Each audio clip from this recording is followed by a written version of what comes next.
Hello friends, welcome back my channel. একটা নতুন simple চানা মশলার রেসিপি নিয়ে এসেছি। একদম কম তেল মশলাতে আমি এটা বানিয়েছি।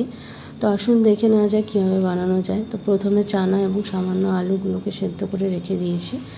এরপরে কড়াইতে সামান্য তেল, একটু টমেটো বাটা, জিরে ফোড়ন, আদা দিয়ে ভালো করে কষিয়ে নিয়েছি যাতে কাঁচা গন্ধটা মরে যায়, এবং জিরে, একটু ধনে গুঁড়ো অ্যাড করেছি ফর টেস্টের জন্য, এবং সবজি মশলা অ্যাড করেছি। এটা খুবই সুন্দর একটা ফ্লেভার আনে সামান্য পরিমাণে, এতে লঙ্কার গুঁড়ো থাকে না।